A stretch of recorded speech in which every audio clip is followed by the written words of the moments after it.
দাদাদের মাথা খারাপ হয়ে গেছে আমাদের কিছু আচরণে, কারণ আমরা এখন চায়নার সাথে, তুরস্কের সাথে, পাকিস্তানের সাথে, রাশিয়ার সাথে ব্যবসা বাণিজ্য আরম্ভ করেছি। দাদা পাগল হয়ে গেছে। পৃথিবীর মানুষ আমরা দেখি মাটি খুঁড়লে তারা তেল পায়, গ্যাস পায়, আর ওই শয়তানরা শুধু মাটি খুঁড়লে নাকি মন্দির পায়, তাও যেখানে সেখানে না, শুধু মসজিদের নিচে। আপনি দেখেননি কতগুলো মসজিদের নিচে ওরা মন্দির পেয়েছে এই কথা বলে ভেঙে ফেলেছে। আল্লাহর ঘর যারা এভাবে টুকরা টুকরা করতে পারে তারা যেন এটা খেয়াল করে, আমরা স্মরণ করাচ্ছি, এটা রেকর্ড হচ্ছে, ওরাও শুনছে। তারমিহিম বিহিজারাতিম মিন সিজ্জিল ফাজআলাহুম কাআসফিম মাকুল। ১৫০০ বছর আগে ওদের বাপ দাদারা আব্রাহা কাবা ঘর ধ্বংস করতে এসে তারা কিন্তু একেবারে কাসফিম মাকুল হয়ে গেছে। কি এই যে গরু ছাগল বিভিন্ন পশু পাখি খাবার খাওয়ার পরে যেটা উগরিয়ে দেয়, কেমন লাগে দেখতে, ঠিক তাদের অবস্থা ওই হয়েছিল। আপনাদের অবস্থাও আল্লাহ কিন্তু এই করবে। অলরেডি 7 সিস্টার যদি ভেঙে যায়, আর ভেঙে যাওয়ার উপক্রম হয়ে গেছে। বাংলাদেশ শুধু ডক্টর মোহাম্মদ ইউনূস একটু টাচ দিয়েছিল যে 7 সিস্টার কিন্তু থাকবে না, এমনি নরম হয়ে গেছে। আমাদেরকে ভয় দেখিয়েছে যে আমরা খাবার দেব না, পেঁয়াজ দেব না, আলু দেব না, না খেয়ে বাংলা মরবে। আরে ভাই, আমাদেরকে মানুষ ভয় দেখায়। বাংলাদেশে আমরা আর যাই করি, আমরা মুসলমান, নামাজ কম পড়তে পারি, রোজা কম রাখতে পারি, আমরা মুসলমান না?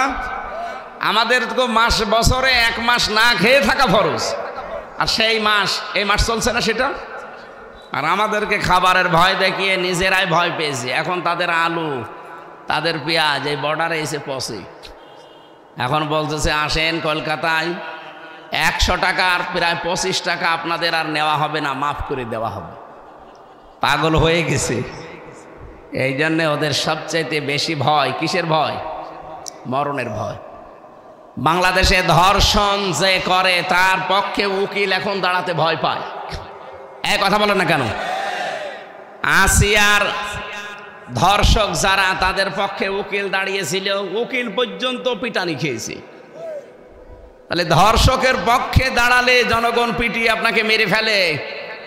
আপনি আল্লাহর মামলার আসামি, আপনাকে তো মেরে ফেলা দরকার।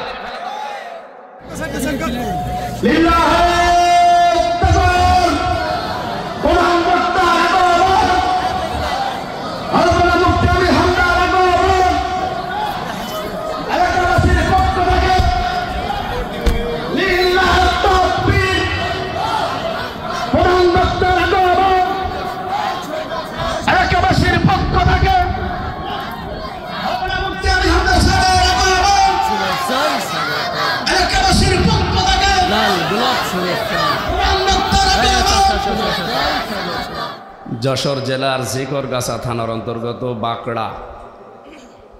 বাঁকড়া বাজার কেন্দ্রীয় ঈদগাহ জামে মসজিদের উদ্যোগে তাফসিরুল কোরআন মাহফিলের স্বনামধন্য সভাপতি, বীর মুক্তিযোদ্ধা, শ্রদ্ধাভাজন ব্যক্তিত্ব আলহাজ BSM আলী আকবর, প্রধান অতিথি বিশিষ্ট ব্যবসায়ী জনাব আলহাজ মিজানুর রহমান, বিশেষ অতিথি হিসাবে উপস্থিত আছেন আলহাজ মাওলানা আব্দুল খালেদ, জনাব জামির হোসেন, জনাব মনিরুল ইসলাম, জনাব ইব্রাহিম হোসেন, মালয়েশিয়া প্রবাসী। আমি পরশুদিন এসেছি মালয়েশিয়া থেকে, 9-10 দিন ছিলাম ওখানে। আপনাদের এই পাশে এই গ্রামের একজন আমার সাথে ছিলেন, ওনার নাম জিয়াউর রহমান। জিয়া ভাই আপনাদেরকে পেনাঙে আছে, হ্যাঁ, উজ্জ্বলপুর। যাই হোক, বাঁকড়া বলল যে বাঁকড়া আমার বাড়ি। মঞ্চে বসা আছেন আপনাদের এই এলাকার সন্তান, যশোরের মুক্তিযোদ্ধা ডিগ্রি কলেজের শ্রদ্ধাভাজন শিক্ষক প্রফেসর মোহাম্মদ জাহাঙ্গীর হোসেন, আমার শ্রদ্ধাভাজন স্যার। প্রশাসনের যে ভাইগুলো আজকে পাহারা দেওয়ার জন্যে, শৃঙ্খলা ঠিক রাখার জন্য এসেছে, অথচ আগস্টের 5 তারিখে হলে শৃঙ্খলা ঠিক রাখার জন্যে না, শৃঙ্খলা ধ্বংস করার জন্য আসত। এমনকি আমি এখানে আসার আগে আমার মনে হয় 2 গাড়ি পুলিশ এখানে বসে থাকতো। আজকেও আছে 2 গাড়ি, ধরার জন্যে না, দোয়া নেওয়ার জন্যে। এ পরিবেশ যারা কায়েম করে দিয়ে গেলেন 2024 সালে, এই মহান মানুষদেরকেও স্মরণ করছি। আল্লাহ শাহাদতের সর্বোচ্চ মাকাম যেন তাদের দান করেন। আপনি কি বোঝেন, শহীদ এই শব্দটা শুনতে যত সহজ, এটাতে এত সহজ শব্দ না। যদিও বাংলাদেশে যাত্রার নামের আগে আমরা দেখি শহীদ লাগিয়ে দেয়। সেদিন ব্রাহ্মণবাড়িয়া, ওখান থেকে আসার সময় দেখি বিশ্ব রোডের সাথে একটা সাইনবোর্ড টাঙিয়েছে, শহীদ শ্রী ধীরেন্দ্রনাথ দত্ত। বলেন তো, নাম শুনেই বোঝা যাচ্ছে যে ওর ইমান নেই। ও কি শহীদ হতে পারে? কেন লিখল? পরবর্তীতে আমি ওই গ্রামে ছিলাম মাহফিলে, জিজ্ঞাসা করলাম, ভাই যে এই লোকটার নাম, এই নাম শুনে তো বোঝা যাচ্ছে যে অন্য ধর্মের লোক, শহীদ হয় কি করে? হুজুর ও চাঁদার টাকা ভাগাভাগি করতে গিয়ে মরে গেছে। এরকম শহীদ বাংলাদেশে বহু জায়গায় আমরা দেখি। হল দখল করতে গিয়ে, বাজার দখল করতে গিয়ে, ঘাট দখল করতে গিয়ে মারা যায়, এরা বলে শহীদ। বাংলাদেশে আপনি একজনের নামের আগেই দেখবেন শহীদ লেখা আছে, শহীদ জিয়া। একে এমনি এমনি লিখা। কাবা শরীফে আমি 16 সালে ছিলাম। কাবা শরীফে ওই সময় দেখেছিলাম আরাফাতের ময়দানে পাশেই যে মসজিদে নামিরা, এই যে হাজী সাহেব বসে আছে, আপনি হাজী না? হ্যাঁ। ওখানে ইমাম সাহেব দোয়া করছিল 16 সালে খুতবার ভেতরে আরবিতে। ওনার বাংলাটা এই যে, আল্লাহ শহীদ জিয়াউর রহমান, তার মাথার ওপরে কুদরতের ছায়া তুমি দিয়ে রাখো। চিন্তা করলাম, বাংলাদেশের মানুষ ওনার নামে কাবার ইমাম দোয়া করে কেন? পরবর্তীতে দোয়ার ব্যাখ্যা তিনি 2-3টা কথা বললেন। আপনি তো আরবি বললে বুঝবেন না, আমি বাংলায় বলছি। উনি বলতে চাচ্ছিলেন যে উনি বাংলাদেশ থেকে নিম গাছ, জিয়া গাছ বলে, নিম গাছ, এটা নিয়ে, এই যে ওইটা নিম গাছ না? হ্যাঁ, ওই যে নিম গাছ। আরাফাতের ময়দানে হাজার হাজার নিম গাছ তিনি লাগিয়ে দিয়েছিলেন। পৃথিবীতে যত মানুষ হজ করতে যায়, আরাফাতের ময়দানে যাওয়া ছাড়া হজ হয় না। কারণ 3টা ফরজের একটা ফরজ ওখানে যাওয়া লাগবে। আর ওখানে যারা যায় 45 ডিগ্রি 50 ডিগ্রি সেলসিয়াস চলে, মাথা গরম হয়ে যাবে। একটু যদি ছায়া পাওয়া যায় মনে হচ্ছে যে একে জান্নাতে আছে। আমি নিজেও ছিলাম নিম গাছের ছায়ার নিচে। দোয়ার সারমর্ম হচ্ছে এই যে, মানুষের মাথার উপরে এই রোদের ভেতরে যিনি ছায়ার ব্যবস্থা করে দিলেন, আল্লাহ তুমি তাকে কুদরতের ছায়া দিয়ে ধন্য করো। এই জন্য লোকটার নাম শুনলেই আপনি যে দেশে যান, আমি প্রায় এই যে স্বাধীনতার পর থেকে, মানে এই দ্বিতীয় স্বাধীনতা, বহু দেশ ঘুরলাম। যেখানে যাই বাঙালি যারা আছে তারা জিয়ার নাম উচ্চারণ করার আগেই বলে শহীদ জিয়া। কেন? তাকে মেরে ফেলেছে মানুষ, শহীদ বলা লাগে কেন? বঙ্গবন্ধুকেও তো মেরে ফেলেছিল নাকি? মেরে ফেলেনি? কেউ কি আজ পর্যন্ত বলেছে যে শহীদ বঙ্গবন্ধু? আর কেউ বলে? কেন বলে না? 2 জনকেই তো মানুষ মেরে ফেলেছে। তার মানে একজনের কাজকর্ম এমন কিছু দুনিয়ায় ছিল যার কাজকর্ম আমার আল্লাহর পছন্দ হয়েছে। সূরা আলে ইমরান 4 নম্বর পারা 6 নম্বর পৃষ্ঠা, এটা 15 নম্বর লাইনে আছে, 140 নম্বর আয়াতের মাঝের অংশে, ওয়ালিয়ালামাল্লাহুল্লাযীনা আমানু ওয়া ইয়াত্তাখিযা মিনকুম শুহাদা। আল্লাহ তাআলা বলেন, তোমাদের ভেতরে কিছু মানুষকে আমি শাহাদতের মর্যাদা দিয়ে ধন্য করি। কাকে? যার প্র্যাকটিক্যাল লাইফ আমার ভালো লাগে, যার জীবনটা আমার পছন্দ হয়, আর যার ঈমান আছে। এই 2টা গুণ আমি যখন দেখি যে না, লোকটার ঈমান আছে এবং লোকটার কাজকর্ম আমার পছন্দ হয়, তখন তাকে আমি সাধারণভাবে মরণ দেই না, তাকে শাহাদতের মরণ দিয়ে ধন্য করি। আজকে হাজী সাহেব যদি এখন মারা যায়, ঈমান নিয়ে যদি মরতে পারে, ওনাকে কবরে দিয়ে দেবেন, ঘুমিয়ে থাকবে, কিয়ামত পর্যন্ত ঘুমাবে। সিংহায় ফৎকার দেবে ইসরাফিল, জেগে উঠবে আল্লাহর দরবারে হিসাব দেওয়ার জন্য। এর আগে পরে আর কিছু নেই। কিন্তু উনি যদি শাহাদতের মরণ পায়, কবরে দেওয়ার সঙ্গে সঙ্গে উনি ঘুমাবে না। আল্লাহ বলেন, বালা হায়াউন ইনদা রাব্বিহিম ইউরযাকুন, তারা তো জীবিত এবং আমি নিজে তাদেরকে রিজিক দেই। যশোরবাসী শুনতেছেন? বলেন তো, মানুষ কি ঘুমিয়ে থাকলে খাওয়া লাগে? তাহলে এর আগে ওনার কথা বললাম, ইমান নিয়ে মরে গেলে উনি কবরে থাকবে ঠিক, কিন্তু কি করবে?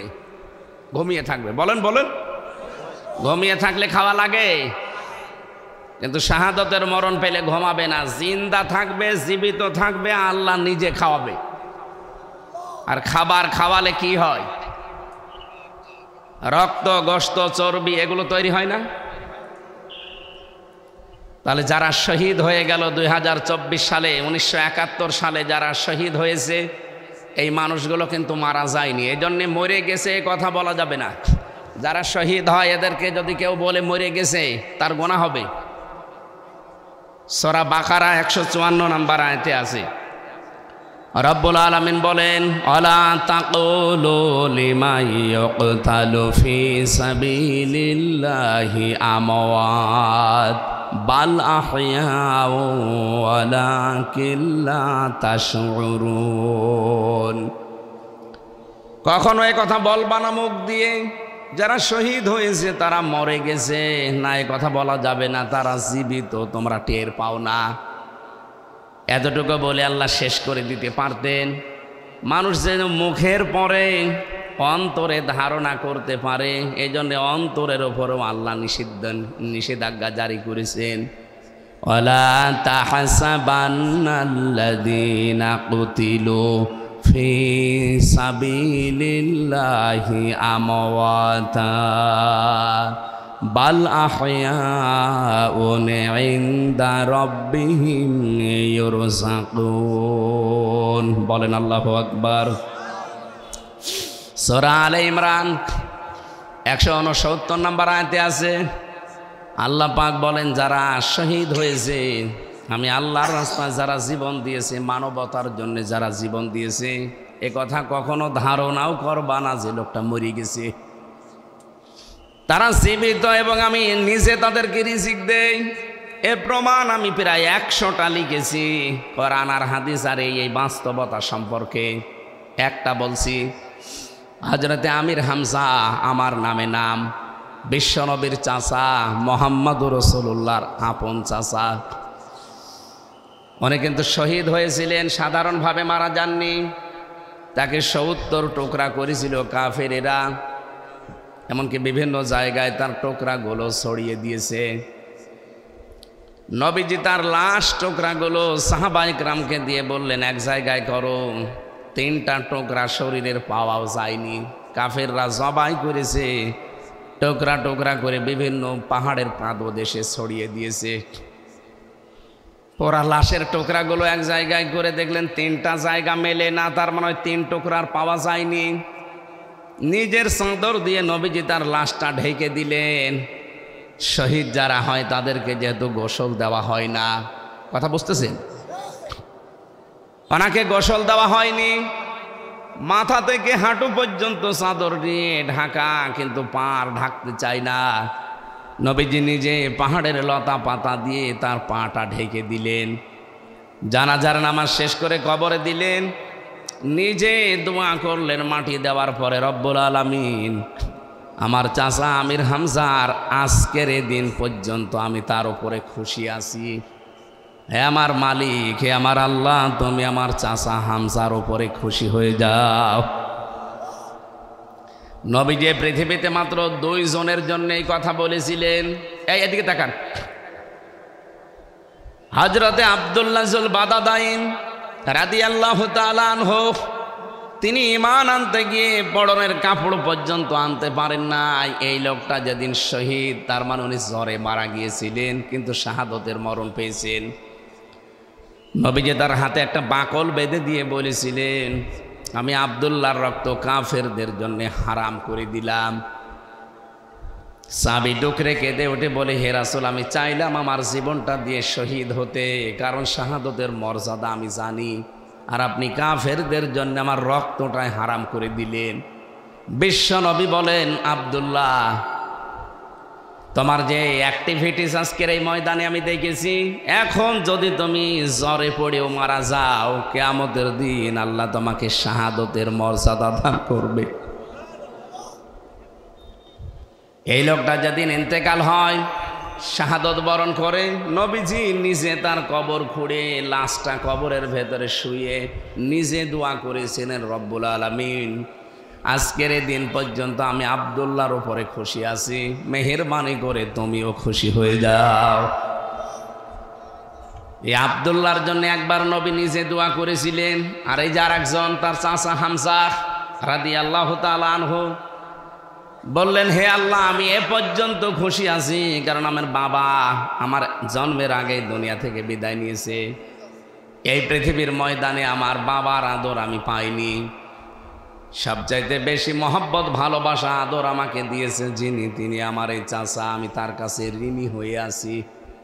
হে আল্লাহ, তোমাকে আমি এই মুহূর্তে আহ্বান জানাচ্ছি, মেহেরবানি করে তুমিও খুশি হয়ে যাও। 30 বছর পর, এই কিসের গল্প করেন, পরে পরে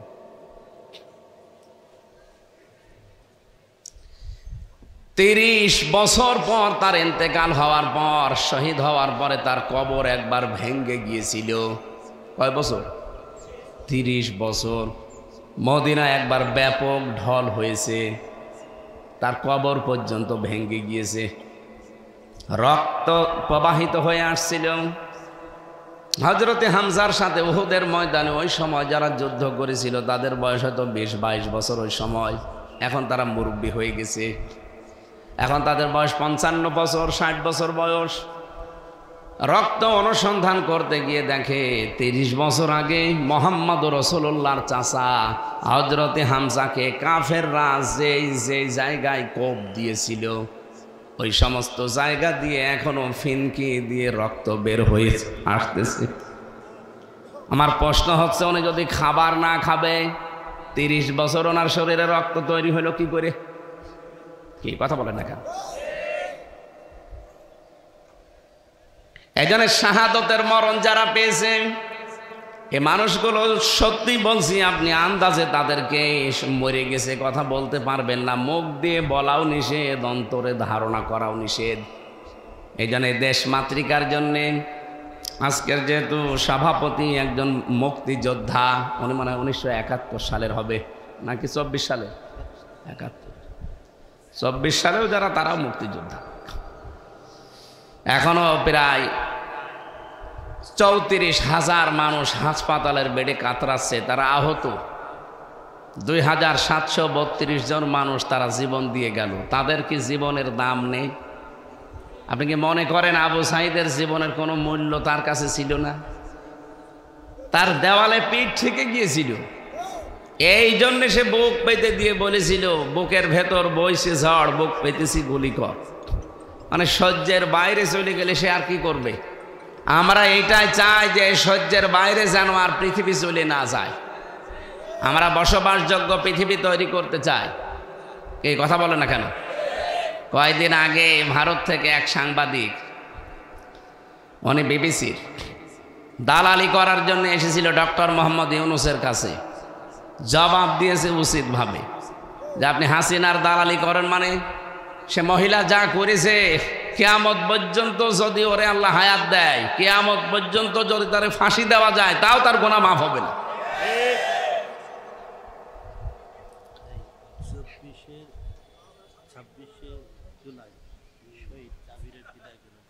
আলহামদুলিল্লাহ। সম্মানিত ভাইরা, আমরা যে কথা বলতে চাচ্ছিলাম যে আগস্টের 5 তারিখের আগের পরিবেশ আর এই মার্চের 20 তারিখের পরিবেশ এক আছে? এক নেই। আল্লাহ যেহেতু সময়টা পাল্টিয়ে দিয়েছে, মালয়েশিয়া, সিঙ্গাপুর, থাইল্যান্ড এই দেশগুলোতে আল্লাহর হুকুম, মালয়েশিয়ায় কিছু আছে, থাইল্যান্ডে, সিঙ্গাপুরে আল্লাহর বিধান ওরা মানে না। এমনকি আল্লাহ একজন আছে বিশ্বাসও করে না, কিয়ামতে জবাব দেওয়া লাগবে বিশ্বাসও করে না, কিন্তু তাদের জীবনযাপনের মান অনেক উপরে। আমি সেই কয়েকদিন ছিলাম, চিন্তা করছিলাম যে এত উপরে তারা গেল কি করে। আল্লাহর বিধান না মানলে তো আল্লাহ এই পর্যায়ে মানুষকে দিতে পারে না। তারা আল্লাহকে বিশ্বাস করে না ঠিক, কিন্তু আল্লাহর যতগুলো বিধান আছে, কিছু বিধান দেখলাম নেই, কিন্তু বাকিগুলো যা মানে পুঙ্খানুপুঙ্খানুভাবে মানে। নবীজির হাদিস ছিল যারা পরিষ্কার পরিচ্ছন্নতা থাকে তারা ইমানের অর্ধেক পূরণ করে ফেলে। এই হাদিস কোনোদিন শুনেছেন? পরিষ্কার পরিচ্ছন্নতা ইমানের অর্ধেক, শোনেননি? আল্লাহর নবী কিন্তু ইমানের অঙ্গ বলেননি, ইমানের অর্ধেক, নিসফুল ঈমান। অথচ এইটাই এই দেশগুলোতে আমি দেখে আসলাম, এত পরিষ্কার। হ্যাঁ, ওদের অভ্যাসই হয়ে গেছে ওইটা। একটা বাচ্চা ছেলে যদি থুতু ফেলার, কপ ফেলার দরকার হয়, নির্ধারিত জায়গা আছে, কষ্ট করে রেখে 1-1.5 মাইল 2 মাইল গিয়ে ওই জায়গায় ফেলে, যেন জায়গাটা পরিষ্কার থাকে। আমাদের দেশে যদি এইরকম সিস্টেম চালু করতে পারতাম, হ্যাঁ চালু করা সম্ভব ছিল। মালয়েশিয়া যদি দাঁড়িয়ে যেতে পারে, এত পরিষ্কার পরিচ্ছন্ন তারা হতে পারে, আমরা পারবো না কেন? আমরা পারতাম।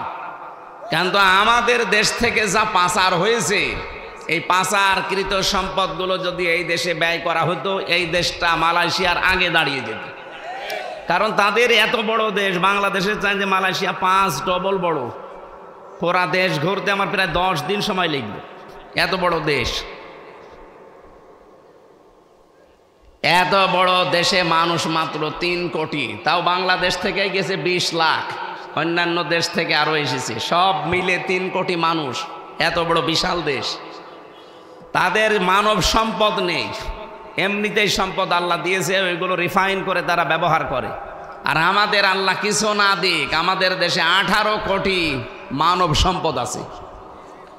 এইটা থাকলে আর লাগে কি? কিন্তু আমরা ব্যবহার করতে পারি নাই। ওয়ালাকাদ কাররামনা বানি আদম, আল্লাহ বলেন আমি বনি আদম সন্তানকে সম্মান দিয়েছি। আল্লাহকে বলেছে আমি মুসলমানকে সম্মান দিয়েছি? বলেন বলেন। অথচ সবচাইতে বেশি আতঙ্কে এই 54 বছরে আমরা কাটালাম, যারা মানুষ তারা এখনো পর্যন্ত আতঙ্ক। পশু পাখির এত আতঙ্ক নেই, মানুষের যত এখন আতঙ্ক। এটা যেন দূর করা যায়, সেই ব্যবস্থা করা লাগবে না? যারা দায়িত্বে আছে তারা চেষ্টা চালিয়ে যাচ্ছে যেন এ দেশটা পরিচ্ছন্ন হয় এবং শান্ত হয়। এটার জন্য সর্বোত্তম বিধান আল্লাহ রাব্বুল আলামিন, যেহেতু রমজান মাস, কিভাবে শান্ত হবে পৃথিবী, পরিচ্ছন্ন হবে, সেই কথাগুলো আমরা তেলাওয়াতকৃত আয়াত থেকে তাফসীর আকারে কথা শুনবো ইনশাআল্লাহ। আমাদের যে পাশের প্রতিবেশী দাদা বাবুরা, এদের সবচাইতে বেশি ভয় মরণের ভয়। কারণ আমার 17, 18, 19 এই সমস্ত সালগুলো তো বাংলাদেশে কথা বলতে দিত না। আমি থাকতাম দাদাদের দেশে। আমারে কলকাতা, আসাম, ত্রিপুরা এই সমস্ত জায়গায় এমন কোনো জায়গা নেই যে আমি সেখানে যাইনি, যে দেখেছি ওদের আচরণগুলো। ওই মানুষগুলো সবচাইতে বেশি ভয় পায় মরণকে। এটা কোরআনেরও কথা, ওয়ালা তাজিদান্না আহরাসান নাসি আলা হায়াতি ওয়া মিনাল্লাযিনা আশরাকু। হে নবী, জীবনের উপরে সবচাইতে বেশি মায়া দেখতে পাবেন আপনি 1 নম্বরে মুশরিক যারা, তাদেরকে। তো ওরা যেহেতু মুশরিক, এজন্য সবচাইতে বেশি ভয় পায় মরণকে। বাংলাদেশ শুধু ডক্টর মোহাম্মদ ইউনূস একটু টাচ দিয়েছিল যে 7 সিস্টার কিন্তু থাকবে না, এমনি নরম হয়ে গেছে। আমাদেরকে ভয় দেখিয়েছে যে আমরা খাবার দেব না, পেঁয়াজ দেব না, আলু দেব না, না খেয়ে বাংলা মরবে। আরে ভাই, আমাদেরকে মানুষ ভয় দেখায়, বাংলাদেশে আমরা আর যাই করি, আমরা মুসলমান। নামাজ কম পড়তে পারি, রোজা কম রাখতে পারি, আমরা মুসলমান না? আমাদের তো বছরে 1 মাস না খেয়ে থাকা ফরজ, আর সেই মাস, এই মাস চলছে না সেটা। আর আমাদেরকে খাবারের ভয় দেখিয়ে নিজেরাই ভয় পেয়েছি। এখন তাদের আলু, তাদের পেঁয়াজ এই বর্ডারে এসে পৌঁছে। এখন বলতেছে আসেন কলকাতায়, 100 টাকার প্রায় 25 টাকা আপনাদের আর নেওয়া হবে না, মাফ করে দেওয়া হবে। পাগল হয়ে গেছে। এই জন্যে ওদের সবচাইতে বেশি ভয় কিসের ভয়? মরণের ভয়। দাদাদের মাথা খারাপ হয়ে গেছে আমাদের কিছু আচরণে। কারণ আমরা এখন চায়নার সাথে, তুরস্কের সাথে, পাকিস্তানের সাথে, রাশিয়ার সাথে ব্যবসা বাণিজ্য আরম্ভ করেছি। দাদা পাগল হয়ে গেছে। পৃথিবীর মানুষ আমরা দেখি মাটি খুঁড়লে তারা তেল পায়, গ্যাস পায়, আর শয়তানরা শুধু মাটি খুঁড়লে নাকি মন্দির পায়। তাও যেখানে সেখানে না, শুধু মসজিদের নিচে। আপনি দেখেননি কতগুলো মসজিদের নিচে ওরা মন্দির পেয়েছে এই কথা বলে ভেঙে ফেলেছে? আল্লাহর ঘর যারা এভাবে টুকরা টুকরা করতে পারে তারা যেন এটা খেয়াল করে, আমরা স্মরণ করাচ্ছি, এটা রেকর্ড হচ্ছে, ওরাও শুনছে। তারমিহিম বিহিজারাতিম মিন সিজ্জিল ফাজআলাহুম কাআসফিম মাকুল। ১৫০০ বছর আগে ওদের বাপ দাদারা আব্রাহা কাবা ঘর ধ্বংস করতে এসে তারা কিন্তু একেবারে কাসফিম মাকুল হয়ে গেছে। কি এই যে গরু ছাগল বিভিন্ন পশু পাখি খাবার খাওয়ার পরে যেটা উগরিয়ে দেয়, কেমন লাগে দেখতে, ঠিক তাদের অবস্থা ওই হয়েছিল। আপনাদের অবস্থাও আল্লাহ কিন্তু এই করবে। অলরেডি 7 সিস্টার যদি ভেঙে যায়, আর ভেঙে যাওয়ার উপক্রম হয়ে গেছে, এজন্য আল্লাহর ঘরের সাথে বেয়াদবি করা বন্ধ করেন, অন্তত জুলুম বন্ধ করেন। কারণ জুলুম যারা করে মানুষগুলো আর মানুষ থাকে না, এরা আল্লাহর মামলার আসামি হয়ে যায়। বাংলাদেশে ধর্ষণ যে করে তার পক্ষে উকিল এখন দাঁড়াতে ভয় পায়। এক কথা বলেন না কেন? আসিয়ার ধর্ষক যারা, তাদের পক্ষে উকিল দাঁড়িয়েছিল, উকিল পর্যন্ত পিটানি খেয়েছে। তাহলে ধর্ষকের পক্ষে দাঁড়ালে জনগণ পিটিয়ে আপনাকে মেরে ফেলে, আপনি আল্লাহর মামলার আসামি, আপনাকে তো মেরে ফেলা দরকার। এই জন্য আমরা ব্যক্তিগত জায়গা থেকে শুরু করে আন্তর্জাতিক পর্যন্ত কোনো জায়গায় যেন জুলুম না করি বা জুলুমের সাপোর্টার না হই। এই 15.5 বছরে যে জুলুম হয়েছে, পৃথিবীর ইতিহাস পাল্টিয়ে গেছে। একটা জুলুম পৃথিবীর মানুষের চোখ দিয়ে পানি বের করে দিয়েছে আয়না ঘর। কি কঠিন অবস্থায় মানুষকে রেখেছিল আপনি ভাবতে পারেন? এরকম একটা চেয়ারে বসিয়ে একটা সুইচ টিপ দিলে 120 বার ঘোরে। আমি নিজে নিহত ছিলাম 10 দিন। এই নখগুলো সব তুলে ফেলে, এরপরে লবণ ছিটিয়ে দেয়। এই কঠিন পরিস্থিতিগুলো যারা তৈরি করেছিলেন, এই মানুষগুলো সবই প্রায় পালিয়েছে। এখনো অনেক জালেম দেখে তাদের পক্ষে সাফাই গায়। আপনি মানুষ, আপনার বাবার সাথে যদি আয়না ঘরে 8 বছর 10 বছর এই আচরণ করতো, আপনি মেনে নিতে পারতেন? আমার সাথে করেছে, আমি তো আপনার কেউ না, এই জন্য আপনার কিছু মনে হয় না। এই জন্য ধৈর্যের বাইরে চলে গিয়েছিল আমার মনে হয় আল্লাহর। এই জন্য আল্লাহ নিজে প্রতিশোধ নিয়েছেন। ফালাম্মা নাসুমা যুক্কিরু বিহি ফাতাহনা আলাইহিম আবওয়াবা কুল্লি শাজ্জিন হাত্তা ইদা ফারিহু বিমা উতু আখাযনাহুম বাগতাতান ফাইদাহুম মুবলিসুন। আল্লাহ তাআলা বলেন, যখন তারা আমার নির্দেশগুলো ভুলে গেল, তখন তাদের উপরে আমার যত বরকতের দরজা সব আমি খুলে দিলাম, আমার রহমতের দরজা। খেয়াল করেছেন, আল্লাহর বিধান যারা ভুলে যায়, তখন দুনিয়া তাদেরকে দিয়ে দেওয়ার জন্য যত বরকত আছে সব আল্লাহ তাদেরকে দেয়। নাজ নিয়ামত, ক্ষমতা, টাকা পয়সা, পাওয়ার প্রতিপত্তি সব আল্লাহ দিয়ে দেয়। ঠিক তাই করেছিল। 15.5 বছরে আল্লাহর কোন বিধানটা তারা বাকি রেখেছিল বলেন? প্রশ্ন করতে পারেন যে মসজিদ বানিয়েছে, কিসের মসজিদ বানিয়েছে? নিজের টাকা খরচ করে মসজিদ বানিয়েছে, সব সৌদি আরবের টাকা। কিছু জালেম নামে আলেম ছিল, আলেম নামে জালেম, এগুলো 5 আটা গোলামি করত, আর ওকে নাম দিত হজরত। ওকে যদি কেউ নাম দেয় যে হজরত শেখ হাসিনা, তাহলে আবু জেহেলকেও বলা লাগবে হজরত আবু জেহেল। এই কথা বলছে না কেন? আপনি হাসিনাকে যদি হজরত বলতে পারেন, তে কি হয়েছে? আবু জেহেলের কি হয়েছে? এগুলো দালালি করা, চামচামি করা ছাড়া কিচ্ছু না। এত বড় জালেমকে যারা হজরত বলতে পারে, কওমি জননী বলতে পারে, ওরা কি মানুষ? মানুষের বাইরে চলে গিয়েছিল এই মানুষগুলো। আল্লাহ তাআলা বলেন, হঠাৎ করে যখন তারা আনন্দকৃত, আমার দানকৃত বস্তু পেয়ে আনন্দে আছে, তখন আমি নিজে তাদেরকে ধরলাম। আখাযনাহুম, এর ফাইল কর্তা আল্লাহ নিজে। বাগতাতান, আকস্মিকভাবে, যে দুপুরের খাবার খাবে সে সময়ও পায়নি। 45 মিনিট চেয়েছিল, তাও পায়নি। 5 মিনিট বলেছে আমি একটা বক্তব্য লিখবো, তাও দেয়নি। এর নাম বাগতাতান। এর নাম কি? আল্লাহ বলেন, আমি নিজে আকস্মিকভাবে তাদেরকে ধরলাম। ফাইদাহুম মুবলিসুন, ওই মানুষগুলো হতাশ হয়ে গেছে। ওদের যে হতাশা, এখনো পর্যন্ত যারা বাইরে পালিয়ে আছে তাদের চেহারার ভেতরে আমি দেখে আসলাম। সিঙ্গাপুরে যেই হোটেলে উঠেছিলাম, মালয়েশিয়া, থাইল্যান্ডে যেই হোটেলে উঠি, দেখি নিচে 2 জন বসে চা খাচ্ছে। কে গো এখানে? তো হুজুর আমরা আগেই পালিয়েছি। আগেই পালিয়েছেন কেন? এই দেশে যে আপনার সাহেব পাড়া আছে ওখানে থাকবেন না? ওখানে থেকে মায়ের খাবো। বাংলাদেশের জনগণ এখানেও আছে, যদি শোনে যে সাহেব পাড়ায় অমক এসে আছে, পিটিয়ে আগুন ধরিয়ে দেবে মেরি। কি করলেন টাকা পয়সাগুলো পাচার করে? নিজেও এখন থাকতে পারেন না, হোটেলে থেকে মরেন। আর চেহারার ভেতরে কি হতাশা! আল্লাহ যে বললেন ফাইদা হুম মোবিলিসুন, 100% আয়াতটা তাদের উপরে কার্যকর। ফাকুতিয়া দাবিরুল কওমিল্লাযিনা যালামু, আল্লাহ বলেন জালেমদের শিকড় কাটা হয়ে গেছে। কেটেছে কে? না না, আপনি আলেন, এই এখানে হুজুর বসে আছে না? কতিয়া এটা মজুল, এর ফাইল জানা আছে?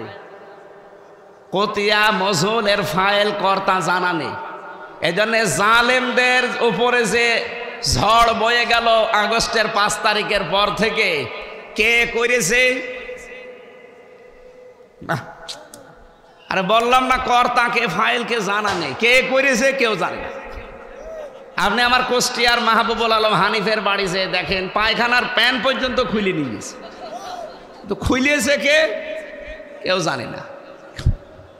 হ্যাঁ, আপনি ধানমন্ডি 32 নম্বরে যেয়ে দেখেন, কে করলো কেউ জানে না।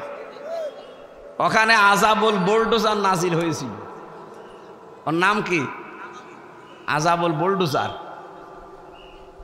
আল্লাহ এখানে যে ফাকুতিয়া দাবিরুল কওমিল্লাযিনা যালামু দিলেন, জালেমদের শিকড় কাটা হয়ে গেছে। আমার মনে হচ্ছে যে এই দৃশ্যটা আল্লাহ 1500 বছর আগে, উনি তো সবই জানে। এ বাংলাদেশ সম্পর্কে এটা জেনে আগেই নাজিল করেছি। এটা সূরা নমলে পাবেন, 19 নম্বর পারা, 20 নম্বর পৃষ্ঠা, 7 নম্বর লাইনের 52 নম্বর আয়াতে আছে। আল্লাহ রাব্বুল আলামিন বলেন ফাতিলকা বুয়ুতুহুম খাওয়িয়াতাম বিমা যালামু ইলা আখিরি আয়া। এখানে আরবি গ্রামার যারা বোঝে, ইংরেজি গ্রামার যারা বোঝে তাদেরকে বলছি, একটু খেয়াল করে দেখেছেন আল্লাহর ভাষা হচ্ছে ফাতিলকা বুয়ুতুহুম খাওয়িয়াতাম বিমা যালামু। আল্লাহ বলেন এই সেই ঘরগুলো। এই এদিকে তাকান, কে বলছেন বলেন তো? আল্লাহ পাক বলেন এই সেই ঘরগুলো। বাইতন না, বয়ুত বহু বচন। হোম মানে তাদের, এই যে তাদের এই ঘর, খাওয়িয়াতান জনশূন্য হয়ে পড়ে আছে, আজ ওজাড় হয়ে পড়ে আছে। বিমা যালামু, এদের জুলুমের কারণে। আল্লাহ পাক বলেন এই যে জায়গাগুলোতে জুলুম হয়েছিল, এর জন্য পুরা জায়গাটাও অভিশপ্ত হয়ে গেছে। এতটুকু আল্লাহ যদি শেষ করে দিতেন আমি আয়াতটাই বলতাম না। এরপরে আমাদের জন্য জালেমদের এত বড় শিকড় যদি আল্লাহ কেটে ফেলতে পারে, আপনি চিন্তা করতে পারেন এই বাঁকড়া ইউনিয়ন থেকে শুরু করে একেবারে সংসদ পর্যন্ত প্রত্যেক জায়গায় জালেমদের শিকড় একেবারে গভীরে ছিল। ইউনিয়নের দারোয়ান থেকে একেবারে সংসদের দারোয়ান পর্যন্ত সব জায়গায় জালেমদের লোক 100% ঠিক করা ছিল। আল্লাহ পাক বলেন এত বড় শিকড় যখন কাটা হয়ে গেছে, ইন্না ফি যালিকা লাআয়াতাল লিকাওমিন ইয়ালামুন। এখানে লামে তাকিদ আছে, অবশ্যই এর ভেতরে শিক্ষা আছে যারা জ্ঞানী তাদের জন্যে। তাহলে আমাদের শিক্ষা কি? 15.5 বছরের এত বড় শিকড় যদি আল্লাহ কেটে ফেলতে পারে, যশোরবাসী এখনো যদি কেউ জুলুম করে, আগামীতে যারা আসবে তারাও যদি জালেম হয়, 5 বছর পরে তাদের বাড়ি ঘর শ্মশান হয়ে যাবে। এই জন্য সাবধান, সাধু সাবধান। কি কথা বলেন না কেন? নাকি ওনার শক্তি এখন আর নেই? বলেন আছে কিনা? এই জন্য আমরা যেন সাবধান হই। জালেমরা মামলার আসামি, হামজার কার? আল্লাহর মামলার আসামি। আপনি টের পাচ্ছেন? আমরা রমজানুল মোবারকে আছি, আপনারা রমজান সম্পর্কে কথা শুনছিলেন। আমরা সেরকমই একটা আয়াত সূরা বাকারার 185 নম্বর আয়াতের প্রথম অংশ পড়েছি। আমারে মাথার ভেতরে এই আয়াত সম্পর্কে যত কথা আছে আমি যদি কিয়ামত পর্যন্ত হায়াত পাই আর কিয়ামত পর্যন্ত বলতেই থাকি কিয়ামত এসে যাবে, তাও এই আয়াত শেষ হবে না, এত কথা আছে। আমরা সামারাইজ করে করে খুব অল্প সময়ে ডেলিভারি দেবো ইনশাআল্লাহ। আল্লাহ পাক বলেন শাহরুর রমাদান। এদিকে খেয়াল করবেন, আমি গতানুগতিক কথা বলতে চাই না, যা বলি চিন্তা ভাবনা করে গবেষণামূলক কথা বলি। পুরা কোরআনে আল্লাহ 12টা মাসের নাম কোন জায়গায় আপনারা পেয়েছেন কিনা আমি জানি না, পেয়েছেন আলেম পেয়েছেন? এই একটা মাসের নাম আছে কোরআনে, কি নাম? রমজান। বলেন বলেন। পুরা কোরআনে আপনি পাবেন 12টা মাসের নাম একবারে আছে। ইন্না ইদ্দাতাশ শুহুরি ইনদাল্লাহি 12 শাহরান ফি কিতাবিল্লাহ ইয়াউমা খালাকাস সামাওয়াতি ওয়াল আরদা মিনহা আরবাতুন হুরুম। এটা সূরা তাওবার 36 নম্বর আয়াতে আছে। আল্লাহ পাক বলেন আসমান আর জমিন যেই দিন তৈরি করি ওই দিন আমার কিতাব কোরআনে, এদিকে তাকান, আসমান জমিন যেই দিন বানিয়েছি ওই দিন আমার কিতাব কোরআনে কারিমে 12টা মাসের নাম আমি লিখে দিয়েছি। কয়টা? কিন্তু কোরআনে কারিমে আপনি 12টা মাসের, এই মুহররম, সফর, এরপরে রবিউল আউয়াল, রবিউল সানি এরকম পাবেন না, রজব, শাবান, খালি একটা মাসের নাম আছে। আল্লাহ বলেন 12টা মাসের নাম আমি আমার কিতাবে লিপিবদ্ধ করে রেখেছি, অথচ আমরা শুধু একটা মাসের নাম কোরআনে কারিমে পেলাম, তার নাম রমাদান। রমজান শব্দের শাব্দিক অর্থ হচ্ছে জ্বালিয়ে দেওয়া, পুড়িয়ে দেওয়া, শেষ করে ফেলা। রব্বুল আলামিন এখানে 4টা বিষয় আমাদেরকে জানিয়েছেন, একটার সাথে আর একটা রিলেটেড। 1 নম্বরে রমজান, 2 নম্বরে কোরআন, 3 নম্বরে সিয়াম, 4 নম্বরে তাকওয়া। আজকের তেলাওয়াত কিন্তু আয়াত থেকে 4টা বিষয় একটার সাথে আর একটা যেহেতু লাগানো আছে, আমরা মিলিয়ে নিয়ে বাড়ি যাব ইনশাআল্লাহ। থাকবেন না আর ঘন্টাখানিক না, আধা ঘন্টা থাকলে হবে। প্রথম নাম্বার বলছিলাম শাহরুর রমাদান। আল্লাহ পাক বলেন এই সেই মাস যার নাম, আরো জোরে বলেন, কেউ যদি রমজান এই শব্দটা উচ্চারণ করে সওয়াব পাওয়ার নিয়তে, নবীজি বলেন কমপক্ষে তার আমল নামায় 50টা নেকি হবে। র মিম দাদ আলিফ নুন, কয়টা? 5টা অক্ষর আগে, এক একটা অক্ষরে 10টা করে নেকি হয়। 5 দোকানে 5 10-এ 50টা নেকি হবে। এই জন্য রমজান বললে আপনি জোরে বলবেন। আল্লাহ বলেন এই সেই মাস যার নাম, আরো জোরে, কি রমজানের সাথে কি? আল্লাযী উনজিলা ফীহিল কোরআন, যে মাসে আমার কোরআন আমি নাজিল করলাম। যশোরবাসী, আমার প্রশ্ন হচ্ছে কোরআন নাজিল হয়েছে মাত্র 1500 বছর আগে, আর রমজান মাস আল্লাহ বানিয়েছি দুনিয়া তৈরি করার সময়। তাহলে একে 1500 বছর আগে এই মাসের বয়স। এর বয়স কত কোটি কোটি বছর বলেন তো? পৃথিবী যেই দিন তৈরি হয় ওই দিন আল্লাহ আসমান জমিন বানানোর সময় তার কিতাবে 12টা মাসের নাম লিখেছিলেন, তার ভেতর রমজান আছে না? তাহলে মানে রমজান কোরআন শরীফ নাজিল হওয়ারও অনেক আগেও ছিল, কিন্তু রমজানের এই মর্যাদা মূল্য ছিল না, যার কারণে রমজানের মর্যাদা মূল্য আল্লাহ বাড়িয়ে দিয়েছেন, তার নাম হচ্ছে কোরআন। বিবাহের ক্ষেত্রে আমরা যখন দেখি 5000 বরযাত্রী গেছে, কিন্তু বর যায়নি, মেয়ের বাবা যা খাওয়া দাওয়া দিয়েছিল সব এবার তুলে নেবে, যদিও বরযাত্রী যাওয়া জায়েজ নেই। এই এলাকায় কি বরযাত্রীর সিস্টেম আছে? না, এই সিস্টেম যেহেতু মুসলমানদের ধর্মে নেই, এটা হিন্দুদের ধর্মে আছে, তারা পালন করুক। আমরা এটা আজকে থেকে তওবা করা লাগবে। বরযাত্রী দাওয়াত দিলেও যাবেন না। হ্যাঁ, অলিমা আছে ইসলামে, অলিমা করেন। অলিমা কি ছেলের বাড়িতে হয় না মেয়ের বাড়িতে? আপনি কোথায় যান? সুতরাং মেয়েদের মর্যাদা কত মেয়েরা টের পাচ্ছেন? সম্মানিতা মা বোনেরা, এরকম প্রায় 27টা সম্মানের কথা পেয়েছি আমি। আজকে থেকে মেয়ের বাবা যারা আছেন, মেয়ে বিয়ে না হয় না হোক, এই বরযাত্রী খাওয়ানো যাবে না। আর যারা বরযাত্রী খেতে যান, আপনি তো একেবারে ছোট লোক, ইতর, কোন কারণে জান আপনি? 18 বছর, 20 বছর, 22 বছর এত কষ্ট করে মেয়েটা লালন পালন করে আপনারা দেখছে, এরপর আবার 2000 মানুষ খাওয়ানো লাগবে। আপনি কি রাস্তায় থালা নিয়ে বসতে পারেন না?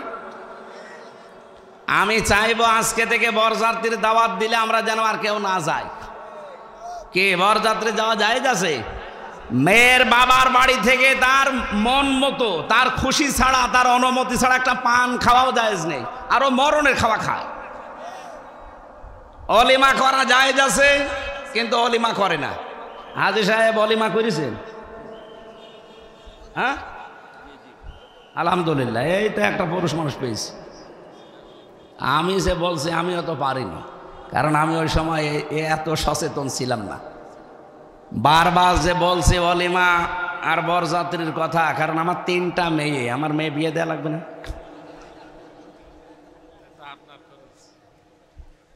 সম্মানিত মা বোনেরা, অনেক সম্মান দিয়েছে ইসলাম আপনাদেরকে, আপনারা জানেন না। এই জন্য নারীবাদী যারা আছে এদের কথা মতো নিজের জীবন যৌবন বিলিয়ে দিন। মানুষ আপনাদেরকে ভয় দেখায় ওরা, যে ইসলাম যদি দেশে আসে জুজুর ভয় দেখায়, যে আপনারা ঘর বন্দী হয়ে পড়বেন, শিকল বন্ধ হয়ে পড়বেন, তালাবদ্ধ করে দেবে না। ইসলাম আসলে পরিবার থেকে শুরু করে আন্তর্জাতিক জীবন পর্যন্ত সবচাইতে বেশি নিরাপদে থাকবেন আপনারা। খালি ইসলামটাকে আসতে দেন দেশে। পরিবেশ দেখেন আপনাকে কোথায় নিয়ে যায়। নবীজি জানিয়েছেন, একটা মেয়ে হলে একটা জান্নাত, 2টা মেয়ে হলে 2টা জান্নাত, 3টা মেয়ে হলে 3টা জান্নাত। এমনি না, এর অনেকগুলো কারণ আছে। আমরা যেটা বোঝাচ্ছিলাম যে একটা বিয়েতে আমরা বরকে সবার উপরে মনে করি, সে না হলে বরযাত্রীর কোনো মূল্য থাকে না। আল্লাহ পাক বলেন 12টা মাস, এরও কোনো মূল্য নেই আমার কাছে। রমজানেরও মূল্য ছিল না, শুধু মূল্য হয়েছে কোরআনের কারণে। অথচ এখানে 1000 মানুষ যদি থাকে, আমার মনে হয় 998 জন কোরআন শরীফ পড়েও না, বসেও না। তা আপনার মর্যাদা বাড়াবে আল্লাহ কিসে? রোজা কি শুধু না খেয়ে থাকার নাম? আল্লাযী উনজিলা ফীহিল কোরআন, আল্লাহ পাক বলেন আমি কোরআন এই মাসে নাযিল করেছি হুদাল লিন্নাস, মানুষদেরকে পথ দেখানোর জন্যে। বায়্যিনাতিম মিনাল হুদা ওয়াল ফুরকান, স্পষ্ট দলিল আর প্রমাণের ভেতরে দেওয়া আছে। হুদা শব্দটা হাদিন ইসমে ফাইল থেকে যদি আপনি নিতে পারেন, এর বাংলা অর্থ দাঁড়ায় পথ প্রদর্শনকারী। পৃথিবীতে একটাই মাত্র কিতাব আছে যেটা মানুষকে হেদায়েত দিতে পারে, তার নাম কোরআন। নারী পুরুষ যারা আছেন সবাইকে আমি আজকের এই অনুষ্ঠান থেকে আহ্বান জানাচ্ছি, এখন থেকে দৃঢ় সিদ্ধান্ত নিয়ে বাড়ি যাবেন। এই রমজানের আজ 11-12 দিন আছে, আমি কোরআন না শিখে মরব না। শুধু কোরআন না শিখে না, কোরআন আমি বুঝতে চাই। যেভাবেই হোক অন্যান্য ভাষা বোঝার জন্য যেমন চেষ্টা চালাই, কোরআন আমি বোঝার জন্য 100 ভাগ চেষ্টা চালাবো। আপনার বয়স এখন 60 বছর হতে পারে, আপনি যদি কোরআন পড়া, কোরআন বোঝার জন্য এখনই চেষ্টা চালান, যতদিন মরণ না আসবে আপনি তালেবে এলেম হয়ে গণ্য হয়ে যাবেন। আরে ভাই, তালেবে এলেম শুধু 5 বছর 6 বছর বয়সে তারাই না, এ মুরব্বিও তালেবে এলেম। যখন থেকেই কোরআন শোনার জন্যে, বোঝার জন্যে, জানার জন্যে চেষ্টা চালাবে, সে নারী হোক আর পুরুষ হোক, ওই দিন থেকে সে আল্লাহর কাছে তালেবে এলেম। কি আর ওই অবস্থায় যদি আপনি মারা যান, বিনা হিসাবে বিনা বিচারে আপনি জান্নাত পেয়ে যাবেন। এই জন্য যার জন্য দাম বেড়েছে, সেই বরের মর্যাদা, কোরআনের মর্যাদা এই মাসে দেওয়া লাগবে না? কি কি মর্যাদা সেটার? অল ফুরকান। আল্লাহ বলেন এই রমজান মাস কোরআন নাজিল হয়েছে, কোরআন সামনে আছে, সত্য মিথ্যা পার্থক্য করে বাকি জীবন চালানো লাগবে। সুতরাং রমজান এসেছে, কোরআনও আছে, রোজা আছে, চলে যাবে আর 11-12 দিন পরে। যদি সামনের বাকি জীবন হক আর বাতিল কোনটা কোরআন দিয়ে পার্থক্য করে চালাতে না পারেন, আপনার জীবন ব্যর্থ। আমি কথা বোঝাতে পেরেছি, আমি জানি আপনি বুঝেছেন। এখন যদি না বোঝার ভান করে থাকেন, ওটা আপনার বিষয়। সামনে কোনটা হক কোনটা বাতিল এটা পার্থক্য করবেন কি? আপনার বাবার জীবনী দিয়ে। কি দিয়ে? আরো জোরে বলেন। আশা করছি এইটা সামনে রাখবেন। 3 নম্বরে সিয়াম। আল্লাহ রাব্বুল আলামিনের নবী বলেন আস-সাওমুলি, আর-সিয়াম বলেন নাই। সিয়াম এটা জেনারেল ভাবে একটা বিধান, ধরনায় পাক আসতে থাকে বছরের পর বছর, কিন্তু আস-সাওমু এই শব্দ কিসের জন্যে? আমরা যারা এখানে শিক্ষিত মানুষ তাদেরকে বলছি আস-সিয়াম আস-সাওম দুইটা শব্দ আকাশ পাতাল। সিয়াম এটা ধারাবাহিকভাবে আসবে, এক বছরের পরে আর এক বছর আসবে, যদি বেশি থাকেন পাবেন। কিন্তু আস-সাওমু এটা হাদিসে কুদুসি, নবীজি বলেন আল্লাহর কথা আমার মুখ দিয়ে আল্লাহ ডেলিভারি দিয়েছেন, আস-সাওমু লি, রোজা আমার জন্যে, ওয়া আনা উজজা বিহি, আমি নিজে তার পুরস্কার। জোরে বলেন সুবহানাল্লাহ। কি আস-সাওমু আস-সিয়াম এর পার্থক্য কি? রোজা রাখতে হলে চারটা বিষয় সামনে রাখা লাগে। এক নম্বরে ক্ষুধা, খাবার, 2 নম্বরে পানীয়, 3 নম্বরে যৌন সম্ভোগ, 4 নম্বরে আল্লাহর হারাম বস্তুগুলো ছেড়ে দেওয়া। এই 4টা বিষয় যখন মানুষ ছেড়ে দিতে পারবে, সেই লোকটার আস-সাওমু এই শব্দটার সাথে পরিচিত হবে। এই 4টা বিষয় নিজের জীবনে বাস্তবায়ন করে যদি কেউ রোজা থাকতে পারে, তার পুরস্কার কি? আল্লাহ বলেন আমি নিজে দেব, অথবা আমি নিজেই তার পুরস্কার হয়ে যাব। জোরে বলেন সুবহানাল্লাহ। কিয়ামতের দিন একটা দরজা আল্লাহ আলাদা বানিয়েই রেখেছেন, তার নাম রায়আন, যারে তারে প্রবেশ করতে দেবে না। যেই লোকটা রোজা ছিল তাকে আল্লাহ প্রবেশ করাবে। এই জন্যে সিয়াম যেহেতু শুধু আমাদের প্রতি না, সিয়ামের পূর্বেও ছিল। আল্লাহ রাব্বুল আলামিনের পূর্বে যে সিয়ামগুলো দিয়েছিলেন, আমি আলেমদেরকে বলছি, আমি কিন্তু প্রশ্ন করব এবার, এর আগে যত সিয়াম ছিল আমাদের এই মতো সিয়াম না। হযরতে মরিয়ম আলাইহিস সালামও সিয়াম করেছিলেন, কিন্তু তার সিয়াম ছিল শুধু কথা বলা যাবে না, বাকি সব কাজ করা যাবে। তিনি রোজা রেখেও খাবার দাবার খেতেন, পানি খেতেন। কথা বুঝতেছেন? কামা কুতিবা আলাল্লাযিনা মিন ক্বাবলিকুম, রোজা শুধু তোমাদের জন্য আমি লিখে দেইনি, হ্যাঁ তোমাদের বিধানটা আলাদা। তোমরা ওই 4টা বিধান যদি পালন করে রোজা রাখতে পারো, তাহলে তোমাদের সিয়াম হবে আস-সাওম। সেটা কি? 1 নম্বরে আপনি খাবার থেকে, 2 নম্বরে পানীয় থেকে, 3 নম্বরে স্ত্রী সম্ভোগ থেকে, 4 নম্বরে আল্লাহর হারাম বস্তুগুলো থেকে নিজেকে বাঁচিয়ে রাখবেন। এই 4টা মেনে নেওয়ার নাম আস-সাওম। 4টা মেনে নেওয়ার নাম কি? এটা শুধু আমাদের প্রতি উম্মতি মুহাম্মদি, কিন্তু কামা কুতিবা আলাল্লাযিনা মিন ক্বাবলিকুম, তোমাদের পূর্বে যত নারী পুরুষ বিদায় নিয়েছে, অন্য নবীর উম্মত যারা, তাদের প্রতি কিন্তু এইরকম সিয়াম ছিল না। তাদের সিয়ামের সিস্টেম ছিল আলাদা, তাদের সিয়ামের ধরন ছিল আলাদা। এই যে মরিয়ম আলাইহিস সালামের কথা বললাম, উনিও রোজা রেখেছিলেন, কিন্তু আমাদের রোজায় খাওয়া যায় না, আর ওনার রোজায় খাওয়া যেত। আমাদের রোজায় কথা বলা যায়, কিন্তু ওনার রোজায় কথা বলা যেত না। আমি এরকম প্রায় 70টা নিয়ম পেয়েছি পুরা কোরআনে। এতগুলো দলিল আমি লিখেছিলাম, লম্বা করে বলা যাচ্ছে না, কারণ জোহরের পর আবার আরেকটা অনুষ্ঠান আছে আমার, এই জন্য আমি খুব সামারাইজ করছি। তাহলে সিয়ামের সিস্টেমগুলো আল্লাহ দিয়েছেন এক এক নবীর উম্মতের প্রতি এক এক রকম করে, আর প্রত্যেকের উদ্দেশ্য ছিল একটা। আমি আবার বলছি, সিয়াম আমাদের প্রতি, রোজা আমাদের প্রতি যেই নিয়মে, অন্য নবীর উম্মতের প্রতি এরকম ছিল? বলেন বলেন। ওনাদের সিস্টেম আলাদা ছিল। ইহুদিরা রোজা রাখে, কিন্তু তাহারা সেহরি করে না। খ্রিস্টানরা রোজা রাখে, তারা ইফতারি করে না। হিন্দুরা রোজা রাখে, উপোস থাকে, বাবা মা মরে গেলে ওটা ওরা রোজা মনে করে। পৃথিবীর কোন জাতির সাথে আমাদের রোজার মিল আছে? পৃথিবীতে জাতি আছে কয়টা? 4,500। 4,500 ধর্মের লোক বাস করে এই পৃথিবীতে। তার প্রত্যেকটি আলাদা আলাদা রোজা রাখে, তারা তাদের রোজার নিয়ম আলাদা। কিন্তু আমরা শুধু মুসলিম 210 কোটি আমরা দুনিয়ায়, আমাদের রোজাটা পুরা আলাদা।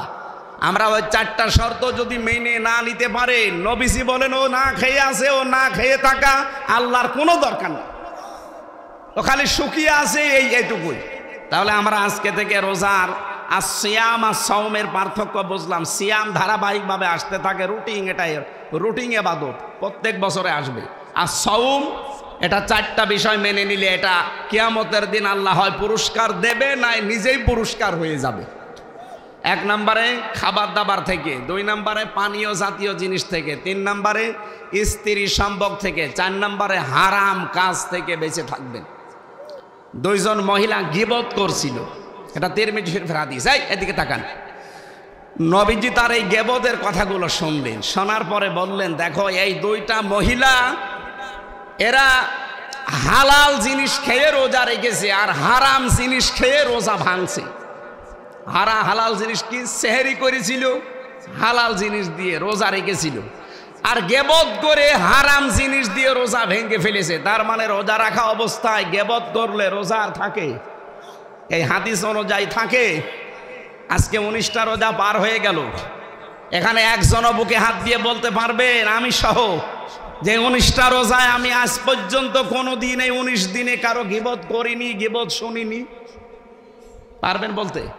তার মানে আমাদের রোজা 19টার একটাও হয়নি। কি কথা বলেন না কেন? নবীজি ওই দুইজন মহিলাকে গেবত করতে দেখে বললেন যে ওরা হালাল জিনিস দিয়ে রোজা রেখেছিল আর হারাম জিনিস দিয়ে রোজা ভেঙে ফেললো। তার মানে ওরা কি করছিল? গেবত। বলেন বলেন। আমরা এখানে নারী পুরুষ যারাই আছে, আমাদের রোজা যে কোন জায়গায় আছে আল্লাহ ভালো জানে।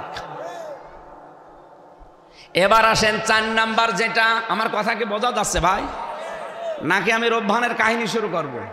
আমি চিন্তা ভাবনা করে বলছি কথা। রব্বুল আলামিন বলেন 4 নাম্বারে আমি চাই তোমরা রোজার দ্বারা লাআল্লাকুম তাত্তাকুন, তোমরা যেন তাকওয়া অর্জন করো। তাকওয়া কি? বাংলাদেশ, ভারত, পাকিস্তান, আমি মালয়েশিয়াতে আন্তর্জাতিক সেমিনারে গিয়েছিলাম, ওই যে ইন্টারন্যাশনাল ইসলামিক ইউনিভার্সিটি মালয়েশিয়া। ওখানে সেমিনারে যাওয়ার পরে আমি আধুনিক কিছু ব্যাখ্যা জেনেছি। ওনারা বলছিল ওখানে প্রফেসর যারা, স্যার যারা আছে, ডক্টর মিজানুর রহমান আজহারি, যে স্যারের আন্ডারে উনি পিএইচডি করলেন, ডক্টর নূর মোহাম্মদ ওসমানী, ওনার বাড়ি বাংলাদেশে কক্সবাজারে। ওখানে উনি ওই মালয়েশিয়া বিশ্ববিদ্যালয়ে আছে প্রফেসর হিসাবে। আমিও স্যারের সাথে দেখা করে বললাম আমিও করতে চাই। বললো ভর্তি হয়ে যাও, আমি সব প্রসেস করে এসেছি, আপনারা দোয়া করবেন, দোয়া চাচ্ছি আমি যেন সহজে এটা করে আসতে পারি। এখন 3 বছর লাগবে আর 4 মাসের একটা ট্রেনিং আছে আরবিতে। মানে স্যার আছে আমার যারা দায়িত্বে আছে বলছে যাওয়ার দরকার নেই, মাহফিল করেন এই দেশে। এই দেশে মাহফিল করলে এটা হবে? এখন 3 বছর মনে হয় চলে যাব নাকি? আপনারা বলেন তো চলে যাব কিনা? না না, আমার পড়াশোনা করা লাগবে না। না না, মালয়েশিয়া আর বাংলাদেশ তো সমান না। 3 বছর জেলে থাকাকালীন যদি চলতে পারেন কোনো অসুবিধা নেই, আর 3 বছর কষ্ট হলেও হোক, সব মিলে 3 বছর 4 মাস 3.5 বছর চেষ্টা চালাচ্ছি। এরপরও দেখি আমার যারা দায়িত্বে আছে পারিবারিকভাবে, মা বাবা আছে, আরও আছে, এনারা বলুক। আমি তো স্যারের সাথে সব ঠিক করে এসেছি, চেষ্টা চালাবো জ্ঞানের পরিধি যেন আল্লাহ আরও বাড়িয়ে দেয়। কারণ আমরা এই সূত্রগুলো পেলে আমরা ব্যাখ্যা করতে সহজ হবে। এই যে তাত্তাকুনের ব্যাখ্যা আমার মনে হয় এখানে অনেকে জানেনও না, জীবনে শোনেনও নি। তাকওয়া যে এর নাম, আমরা মনে করি এরকম বিশাল জুব্বা গায়ে থাকবে, সুন্দর এরকম টুপি মাথায় থাকবে, হাতে একটা তসবিহ থাকবে, শুধু সুবহানাল্লাহ আলহামদুলিল্লাহ, দুনিয়ার কোনো খেয়াল নেই। এ বিশাল পরহেজগার, এ বিশাল তাকওয়াবান, এ বিশাল বুজুর্গ হয়ে গেছে। না, তাকওয়া অর্জন করতে চাইলে 4টা জিনিস আপনার ভেতরে মাস্ট বি থাকা লাগবে। আমি প্রত্যেককে বলবো, হয় মোবাইলে তুলবেন, নাই লিখে নিয়ে এখনই বাড়ি যেয়ে মিলাবেন আপনি কয়টা মানেন আর কয়টা এখনো মানতে পারেন না। নারী পুরুষ সবার জন্য এটা দরকার। আর আজকের ওয়াজের সামারাইজ এইটাই। 1 নম্বরে আল খাউফু মিনাল জালিল, আল্লাহর ভয় অন্তঃকরণে সৃষ্টি করা। এটা রমজানের দ্বারাই সম্ভব। আপনি যেহেতু এই 12 ঘন্টা 14 ঘন্টা 15 ঘন্টা সময় না খেয়ে থাকতে পারেন, সময় সুযোগ থাকলেও আপনি খান না, এরকম জায়গা নেই। এই ভয়টা যেন বাকি 11 মাস আমার জীবনে কন্ট্রোল হয়, এই ভয়টা যদি রমজানের মতো 11 মাস আপনি নিয়ে যেতে পারেন, আপনি মনে করবেন আপনার ভেতরে আল্লাহর তাকওয়া তৈরি হচ্ছে। 2 নম্বরে, আমি কিন্তু খুব সংক্ষেপে বলছি, 2 নম্বরে আলা আমালু বিতানজিল, কোরআন অনুযায়ী আপনার আমল তৈরি করা লাগবে। বিশেষ করে বাংলাদেশ, ভারত, পাকিস্তান, এই 3টা দেশে আমি পুরাটা ঘুরে দেখেছি। এই 3টা দেশের মুসলমানেরা কোরআনের আমল করে না, আমল করে ওর বাপ দাদাদের আমল। কোরআনে কারিমে আমার আল্লাহ 500 আমল দিয়েছেন। কয়টা বলেন বলেন? 500 আমল আছে এর ভেতরে। এই 500 আমল আপনাকে দুনিয়ায় করে দেখানো লাগবে, তাহলে আপনার ভেতরে তাকওয়া আছে এটা পরিগণিত হবে। 3 নম্বরে আল কিনায়াতু বিল কলিল, অল্পে তুষ্ট থাকবেন আপনি।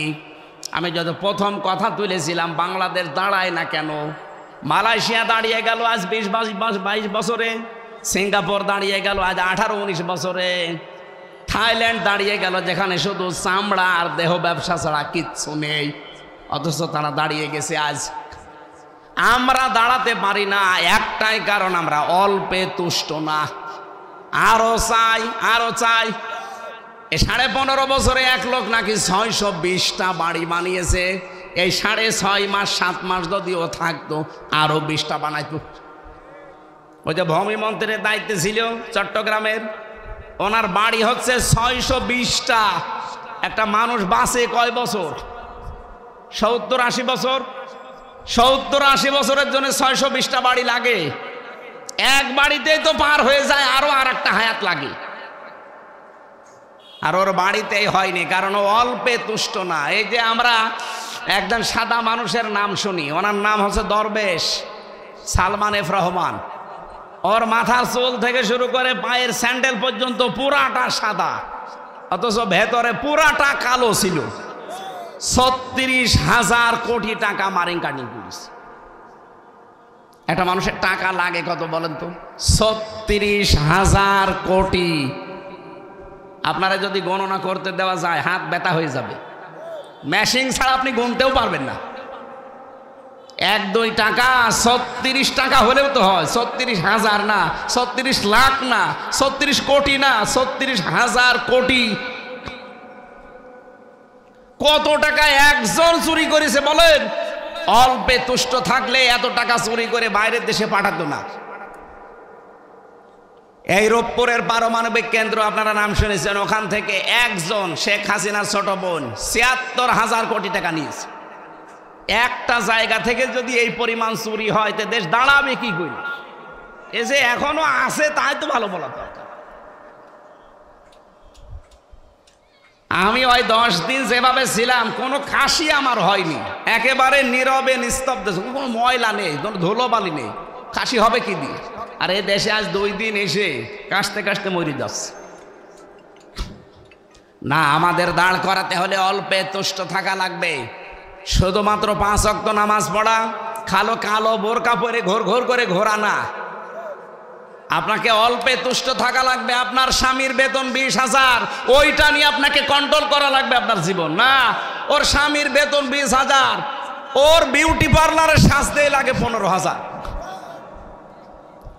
আপনার চাহিদা আপনি এত বাড়াবেন কেন? যতটুকু যা পেয়েছেন আপনার স্বামীর কাছ থেকে তার ওইটা নিয়ে আপনাকে তুষ্ট থাকা লাগবে, তাহলে আপনার ভেতরে তাকওয়া পয়দা হয়েছে এইটা বোঝা যাবে। 4 নম্বরে অল ইস্তিদালু লিয়াউমির রাহি, আখিরাতের পুঁজি তৈরি করার জন্য তার চিন্তা ভাবনা থাকবে। এইটাই আমাদের আসল বিষয়। আমি এখনই যদি মারা যাই, বলেন এই এদিকে তাকান, আমার স্ত্রী আমাকে ভালোবাসে, আমি জানি, আমি বিশ্বাসও করি। বলেন তো এখন যদি মারা যায়, খুব বেশি হলেও 2-3 দিন সে কান্নাকাটি করবে। হয়তো 7-8 দিন তার খাবার দাবার এলোমেলো হয়ে যাবে। 4 মাস 10 দিন পরে দেখবেন আমার শ্বশুর আর শাশুড়ি আমার মা বাবাকে বলবে, হামজা তো মরেই গেছে, মেয়ে আর রেখে করব কি, দিয়ে দেন, আমি অন্য জায়গায় বিয়ে দেব। কি বলবে না? 100 ভাগ বলবে। বলবে এই কারণে, কারণ ম্যাডামের বয়স এখন কম, চিন্তা করবে আর কতদিন রাখা যায়। ঠিক 4 মাস 10 দিন পরে যদি সত্যি ম্যাডামের বিয়ে হয়ে যায় অন্য জায়গায়, মাত্র 7 দিন পরে ম্যাডাম ওর বাবার কাছে কল দিয়ে বলবে, আব্বা হামজা তো আর কি ছিল, এ জামাই 100 ভাগ ভালো, আমার সব ভুলে যাবে। কয়দিনে? বলেন বলেন। এটার নাম দুনিয়া। এই জন্য আখেরাতের প্রতি আমাদের প্রত্যেকের দরকার। ইয়া আইয়ুহাল্লাযীনা আমানুত্তাকুল্লাহা ওয়াল তানজুর নাফসুম মা কদ্দামাত লিগাদ।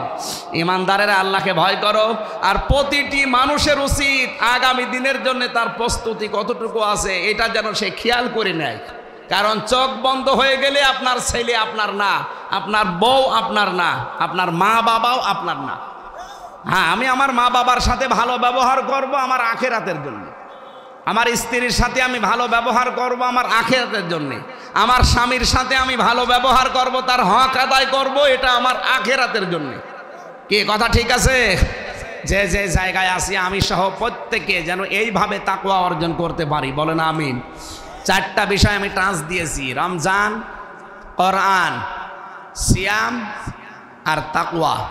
আল্লাহ রাব্বুল আলামিন এই 4টা বিষয়, ফামাং শাহিদা মিনকুমুশ শাহরা ফালিয়াসুমহু, এটা তৈরি করার জন্য রমজান লাগে। এই জন্যে ফামাং শাহিদা মিনকুমুশ শাহরা ফালিয়াসুম, তোমাদের ভেতরে কেউ যদি রোজার মাস পেয়ে যায়, আল্লাহ বলেন মাস্ট বি, সে যেন রোজা রাখে। এটার দ্বারা প্রায় 70টা উপকারের কথা আমি পেয়েছি। আমি দুনিয়ার একটা উপকার বলছি, যাদের টিউমার হয়, এই যে শরীরে ভেসে ওঠে টিউমার, এমনকি চামড়ার নিচে থাকে। টিউমার কয় প্রকার হয়? 2 প্রকার, একটা ভেতরে থাকে আর একটা ভেসে ওঠে। আমার এই যে ভেসে উঠেছে একটা। 2 নম্বরে ক্যান্সার, রক্তের ভেতরে মানুষের ক্যান্সার হয় 5 প্রকার। কয় প্রকার? আপনারা যারা লেখাপড়া করেন বা এই লাইনে যারা আছেন, অটোফেজি নাম শুনেছেন? অটোফেজি কিছুদিন আগে 2017 সালে নোবেল পেয়েছে একজন জাপানের চিকিৎসা বিজ্ঞানের উপরে। এই লোকটা এই রোজা নিয়ে গবেষণা করেছিল। উনি চিন্তা করছে 30 দিন যদি একাধারে 12 থেকে 15 ঘন্টা 30 দিন যদি দিনের বেলায় কেউ না খেয়ে থাকতে পারে, তাহলে শরীরের ভেতরে প্রায় 2 কোটি কোষ আছে, কোষ যেগুলো আমাদের শরীরকে কন্ট্রোল করছে। আপনি একাধারে যদি খেতেই থাকেন তাহলে কোষগুলো বাড়তে থাকে। ওই অতিরিক্ত যে কোষগুলো বাড়ে, ওই কোষগুলোর কারণে শরীরে 2টা মারাত্মক রোগ হয়, একটা ক্যান্সার হয় আর একটা টিউমার হয়। এখন আপনি 30 দিন একাধারে না খেয়ে থাকবেন, এই যে কোষ আছে 2 কোটি, এরা যদি আপনার খাবার না পায় তখন তো ওদের খাওয়া লাগবে।